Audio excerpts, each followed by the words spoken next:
Hi, everyone. I don't usually need a microphone, but with this rain, I guess I do. So let's stick right here. It's gonna be weird. Okay, anyway, my name is Riechmann.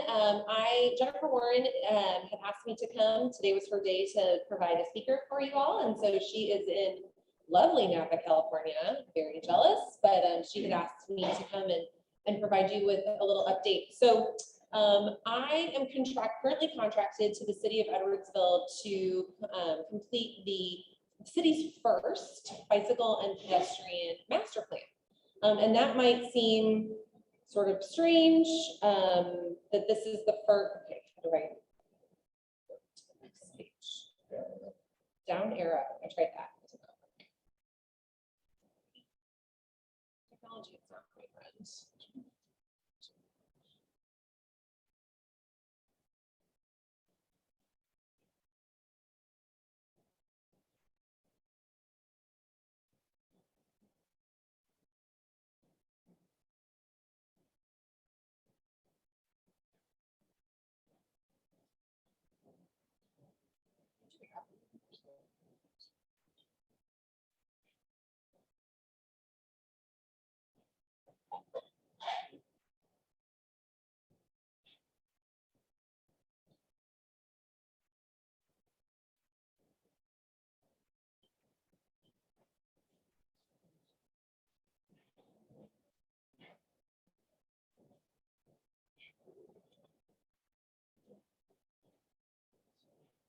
What to do with that sharing?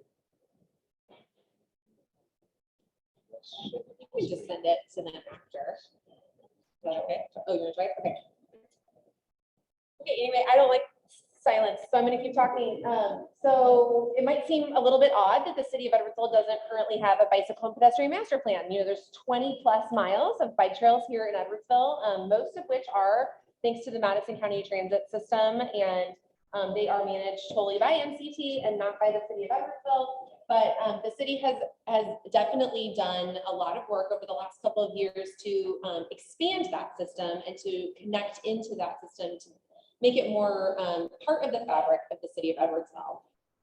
And so in 2021, the city applied for and received a grant from the Metro East Parks and Recreation District to help defray the costs of this plan. And so as we got started and decided, you know, what would we be tackling? Typically, when you're going to do a community bike ped plan, you're really starting your bicycle and pedestrian infrastructure. You're not coming in, you know, sort of 30 years later with a robust system. And so we are really focusing for this particular planning effort on connectivity of the existing system, accessibility, so making sure that sort of everyone at all skill levels and all interest levels, whether it's bike, ped, you know, roller skates, strollers, wheelchairs, dog walkers, can get where they would like to go without having to load all of their stuff up in their car and drive somewhere.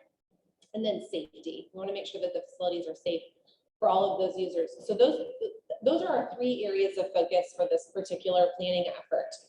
The target audience obviously is anyone who would like to be biking and walking, whether it's for recreation or for transportation. But we are really focusing on what is known as the cautious majority. So, you know, you've got people who will never, ever own a bike and don't want to be out on the trails. And so there's not a lot of point in really focusing on them. And then you have people who feel super comfortable and are out every weekend and don't see any problem with our current infrastructure. So again, that's not really who we're focused on this time. We're really focused on people who are excited about being out on their bikes and on their feet, but aren't 100% sure how to get from point A to point B without having to drive there. And so that's who we're focused on in the development of this plan. The implementation timeline is pretty short. So sometimes master plans are 20, 30, even 40 years forward looking. We're really focused on the next 5 to 10 years. As you all know, there's a lot of development activity happening here in Edwardsville, and there's a lot of activity happening in the trail development field. How many of you have seen the construction that's going on 157? There's going to be, you know, a new connection on Plum. There's a lot happening, and so we want to make sure that we don't get too far ahead of ourselves in looking at what comes next. allow a lot of that stuff to settle down a little bit, and then give the city an opportunity to reevaluate. So far we have, and so like I said, we've been working since last summer when we got the grant, and we did a survey. We sent a survey out on the city's Facebook page and on their website, and there was some direct marketing. Did anyone fill that survey out? Oh, fun. Okay, great. Well, thank you for doing that. We did actually get, hundreds and hundreds of responses to the survey, which has been really helpful for us in drilling down where we would like to target our recommendations. We held 2 open houses. As you can see, we had excellent feedback from our youngest residents here in February and March. And the result of all of that public input in the early part of this year were 4 priorities that people would like us to focus on. More sidewalks, bike lanes, and trails. Obviously, everyone always wants more. Safe crossings, typically when you are going to be encountering a car or a truck. Connections to existing trails, and then maintenance of our current system. So those will be things that we will carry forward through into the plan recommendations. The draft plan components are going to be presented to the public both online and at an open house on Thursday, June 9th from 5 to 7 at Main Street Community Center. So if you're interested in learning more, we would love to have you. But the online presence will be available throughout the month of June. And then we will be working with the BPAC, as Musanda mentioned, to finalize this and get it adopted. Our deadline is this fall. So the Bicycle and Pedestrian Advisory Committee is a new city appointed committee, and these are the members. They're a wonderful group of passionate residents who care a lot about alternative transportation and safe options for recreation, and they have helped Brianna and I to really refine our focus, and I think we'll deliver a much better product at the end of the day. Their, quote unquote calling card is to provide specific oversight of the implementation of the citywide trail plan and encourage recommendations for policies, programs, and projects that will impact bicyclists and pedestrians. And they each serve a 3-year term, I believe. So if at some point in the future you're interested in getting more involved at the city level, be on the lookout for those applications. So I know this is hard to see. So all the more reason you're going to have to come to our open house on June 9th. But this is the draft priority corridors that we have developed in conjunction with the BPAC. So I think everyone's really familiar with the trail system here in Edwardsville. A lot of it is really north-south focused, and it is really moving sort of through town, right? I mean, this is a massive system of 185 miles throughout Madison County. And so what we're trying to do here is to drill down that system and then expand it within the city of Edwardsville. And so we are really focused on east-west connections, and then also on how to expand the on-street facilities to make folks comfortable riding in sort of low traffic, low speed neighborhood settings. So from an off-road perspective, which is the purple lines on the map, you can see that, those are, again, really large east-west corridor connections. And then the red lines are those that we are trying to encourage more of an urban, small town, feel comfortable riding on the street setting. So more to come on that, and it's going to continue to just get further refined as we move forward through the public engagement process. So it is on there. Governor's is.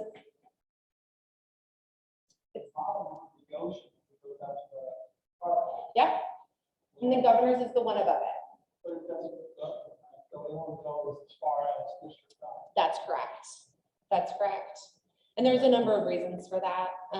And I'm happy to share with you after the fact. So keep in mind that, whatever does get implemented through this process, the city does do an excellent job. I'm blown away by their success rate at applying for grant funding to build the infrastructure that you're going to be seeing come online here in the next year or two.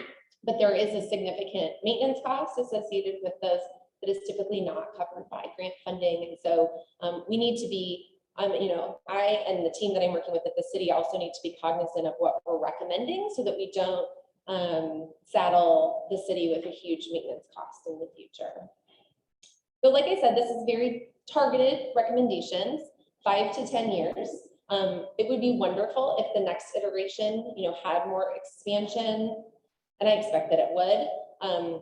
One of the biggest components, biggest challenges, I will say, in working on this plan is that there are a huge number of state maintained and managed roadways in this town.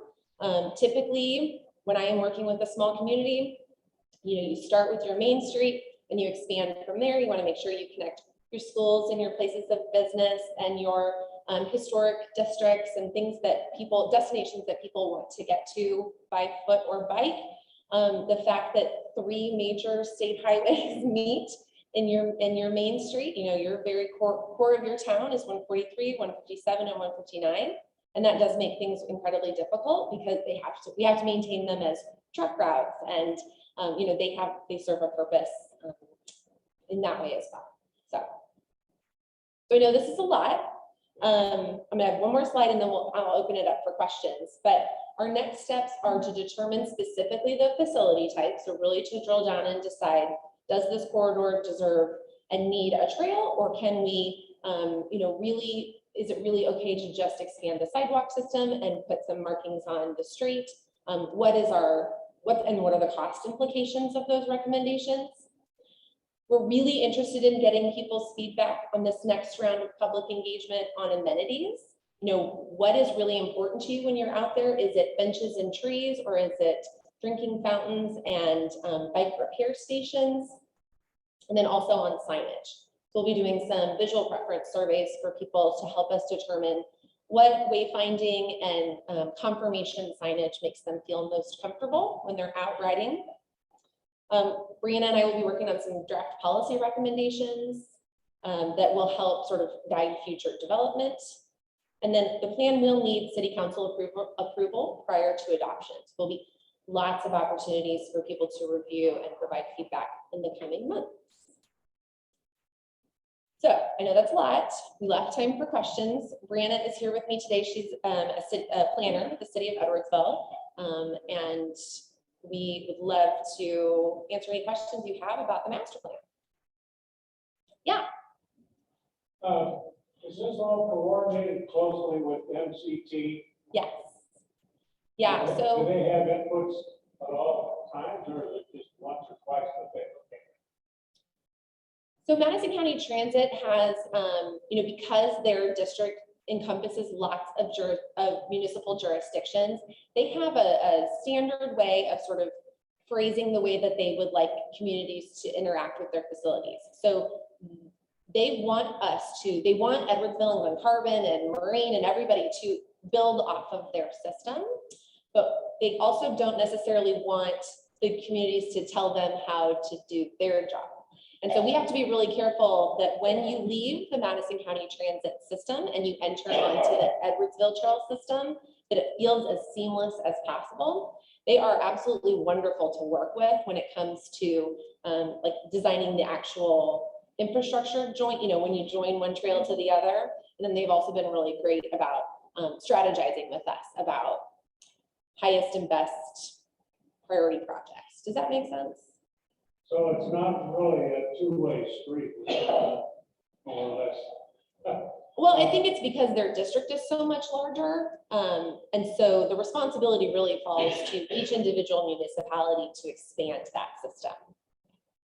That trail out on 157 that's being built there, it doesn't seem to go anywhere on the southwest end. There's another trail down there a ways from it. Yeah, so it's called the Route 66 Trail, and it basically starts in front of Lincoln Middle School, and it will go all the way to, where do I have this, Brianna? It goes to just north of Goshen, of Center Grove Road. And that it picks up another little piece of trail there, and then the trail will end at Center Grove, right in front of the Gas Donald's, as the kids call it. Do you have the funding to go all the way to Center Grove? Yes, so they were successful, and this is prior to doing this plan, they were successful in getting multiple planning or multiple grants for implementation. So in the next 2 years, you will see a trail all the way from Center Grove to Lincoln Middle School. Yes. Yeah. Several years ago, I saw that. Oh, I'm sorry to hear that.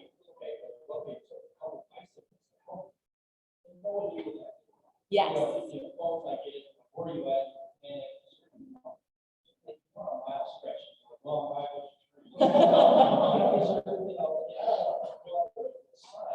Sure. 4.4. Absolutely. Just to give people perspective of where we're at, what they really get out of it. But Yeah, it's a huge challenge for districts, trail and park districts that have such extensive mileage. Because there is sort of that maintenance cost, and then there's that expectation of making sure that you can provide numbers that the 911 dispatcher understands, the locator information. So, we can absolutely make that recommendation to MCT. Again, that's not something that the city can necessarily dictate or control, but on the city's system, when they are expanding and their miles of trail and adding signage, I think that is something that they can model for the system to show, like, here's what an emergency locator system looks like. And it does require extensive coordination with your local emergency response to make sure that everyone's reading from the same map. But it has been done and done successfully. So, great. Yeah.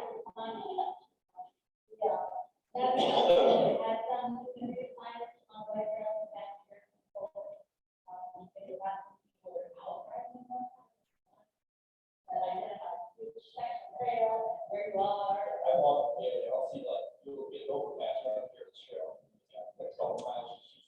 Yeah, what you want to see is an ID locator number on those signs. You want to see like a 5 to 7 digit locator number. And again, you have to coordinate that in conjunction. So I used to work for the Great Rivers Greenway District in Missouri, and we took on a huge project to establish like what is the grid system we're going to use to determine locator numbers. We had to coordinate between St. Charles County and St. Louis County, make sure all the EMA groups were all on the same page. So you can do it. It's just it's a big lift. Yeah. The city side is not trails per se. It's the streets that you're designating as a trail. You're not making locations. So a lot of these are looking at bike lanes, like Goshen, that's a road. Correct. So the purple lines, we are recommending new trails. So you could have a trail on the side, Goshen all the way out to the bike road, out to the. Correct. Yeah. So the current recommendation, and again, we're still in the process, is that you would have a fully separated trail parallel to Goshen/Center Grove. The city loves to change road names in the middle of the road. It's been real interesting, but to be able to go from Plummer, separated from vehicular traffic. Yeah. How are we going to handle the crosswalks? I hate this one out here. It's right, you have to ride on the trail here. Yeah. So when you get out to the main street out there before you get to go to the Parkway, you gotta swing this way, go over here. Oh, sure. Swing back over here, and in the back of the trail. Absolutely. Yes. Yeah, and the challenge there comes with trying to marry the American Disabilities Act requirements with recreational cycling. And so we are actively working with city engineers. So the team that I work with to develop this is the Public Works Department. So it's the Director of Public Works, the city engineer, and 2 city planners. And so we are actively looking at what works currently and what doesn't. And that was a big part of the survey too, like, where do you feel safe, but also where should we make some improvements? So we do have some best practices that we can try to implement. Every time you cross a roadway that is not managed or owned by the city of Edwardsville, it is a little bit of a challenge because everybody has their own rules and ways they like to do things. So we will try to make I hate those too, and that's where my kids usually fall off their bikes. And that's not something any of us want to see. So we will try to We'll try to do our best. Don't make it like an apartment where it's a, you know, bike across the river. Right, right. And that's a liability, you know, yeah. Nobody does. Oh, yes. And we talked about sidewalks, and I don't know what the jurisdiction is, but between the Ginger Creek and Center Grove Road, there Yes. is no sidewalk. Yes, that's correct. And, you know, and I think part of it's Edwardsville, part of it's Williams Park. Well, Is there a project, is that projected? 157 is a state road. And so that is something that we will have to coordinate with IDOT for. But this plan includes extending the trail system. So south of Center Grove, all the way to Country Club Drive, that there would be a separated trail to continue that Route 66 trail system. I don't know what side of the road it would end up being on, but I think regardless, you will want to make sure that the people from Ginger Creek can safely get onto that system. But there is on the backside of Ginger Creek, there is an easement that we can get on the trail down there. Oh, great. But it's private property, but there is an easement, it's not easy, you don't know this. It's one of those secret entrances. Yeah. Absolutely. So, but it would just make it so much nicer if there was a sidewalk that you could get from Center Grove all the way down, because I see that there's a sidewalk going up in front of the west side of Georgia. You know, that they're taking the sidewalk all the way down. Yes. Yep. Yeah. So, and I mean, I don't know, Brianna, if you can speak to the development that's happening on 157, you know, the new Bagley Meat Market and things. There's an effort to connect into any current infrastructure, but I mean, I'll let you take that question. So when any new development happens, like commercial development, they are required to put sidewalks in. So that's why you're seeing the piecemeal sidewalks that are coming in. And eventually they will become a full sidewalk at that point of development. So that's like Megan was saying from the back of the market, there's that sidewalk in our jobs right there. Yeah, so all of those will start to see. But that's a new requirement. It didn't used to exist. So that's why you don't have sidewalks in front of Ginger Creek. Because there's sidewalks just south of Ginger Creek that take you all the way down to Meridian and then past that. I'm liking this little area. Get out on 157, why not get that? Yeah, please don't do that. Please wear your helmets. Any other questions? Yeah. On the trails of the streets, like Governor's Parkway, on Governor's Parkway, what would help a lot there? Yeah. Street sweepers, so travel that trail. Sure. It's hard to ride that time. So Governor's Parkway is not a trail, it is a bike lane, and that is not what we are recommending. So we are recommending fully separated facilities. Now, I will say that when you do that, there are street sweepers that are the size of trails, but no municipality that I know owns one and is going to run it because they're incredibly expensive. And so, yes, to making sure that the on-street facilities like Governor's can be maintained in a safe manner, but that is one of the reasons that bike lanes are really not, people don't really get excited about riding in them because you do get a lot of debris. You are really close to fast-moving traffic. I see people more walking and running on Governor's than I do biking. Yeah, it's a good workout. Great. Any other questions? Well, thank you all so very much. I really appreciate your time and attention today. We hope to see you out at our public meeting on June 9th. And also, we'll maybe send the survey that accompanies this to you guys so you can follow up with your individual comments. Thanks, y'all.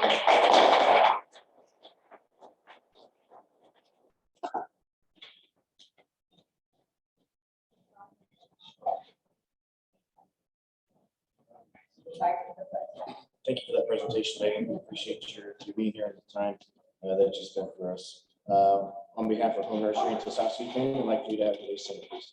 Thank you so much. Thank you.